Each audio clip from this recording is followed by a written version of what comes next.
A few weeks ago, we brought you a review of the OrcaTorch D530V underwater light. OrcaTorch reached out to us again, and they asked us to review another light. This is the D530. In this episode, we're going to take a look at this light, see how it differs from the D530V, and what ways we can use it underwater. Welcome to Everything Scuba. Hey guys, welcome back to Everything Scuba. I am Lyle. As I said, a few weeks back, we did a review of the OrcaTorch D530V. I loved it as a primary dive light at night diving. It was a very narrow spotlight type of light and worked very well for that function. But would it work well for other purposes? Well, OrcaTorch reached out to us again and they asked us to take a look at their D530 dive light.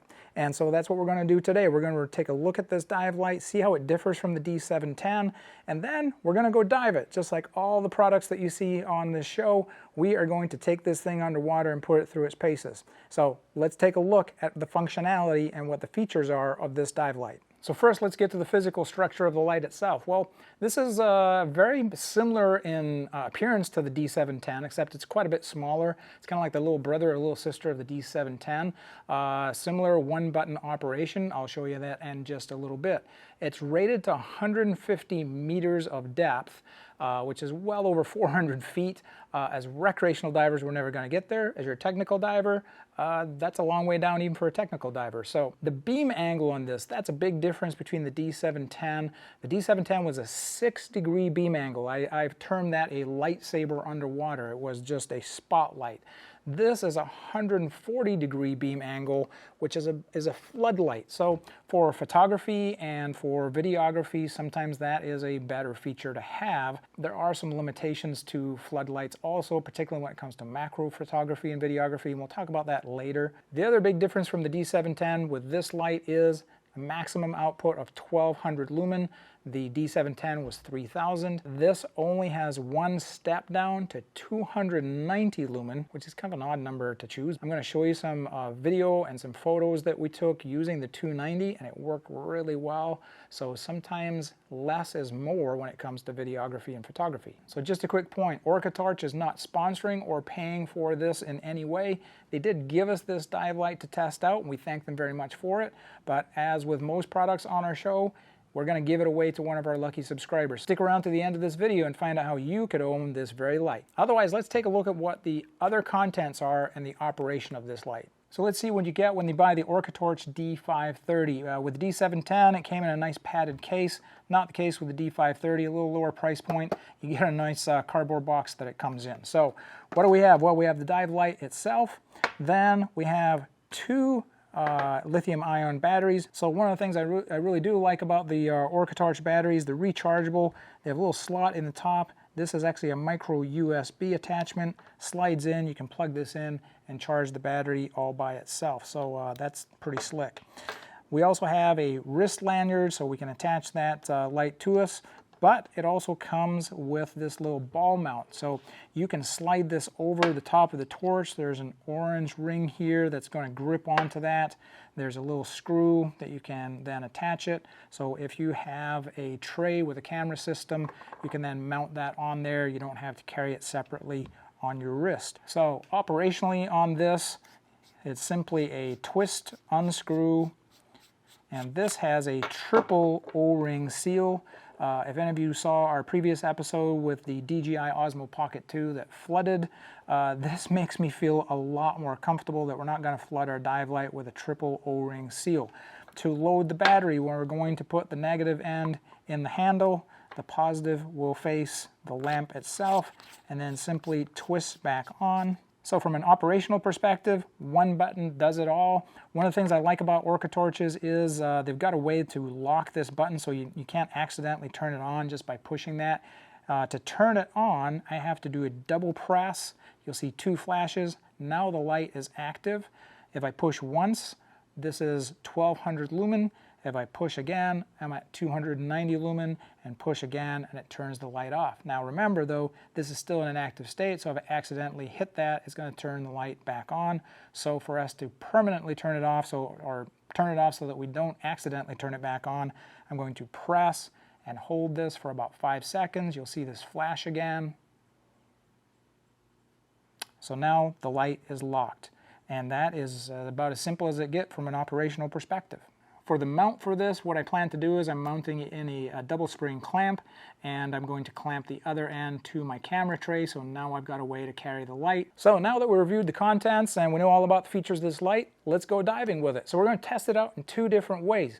I wanted to attach it to two different camera systems and dive with it during the day and at night, just to see how it performs in both environments. First, we're going to put it on the Olympus EPL10 mirrorless camera system. We're going to do a day dive with that, and then we're going to take it on a night dive. And I'm going to attach it to my Sea Life DC2000 compact camera. So let's go check out that footage.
So hopefully you'll agree, based on some of the footage that we showed you there, this is a pretty impressive little light. It did some great things underwater, both day and night, but there was good and bad also. And so let's talk a little bit about that. So during the day dives, the maximum output of 1200 lumen, well, that's not going to penetrate very far through the water.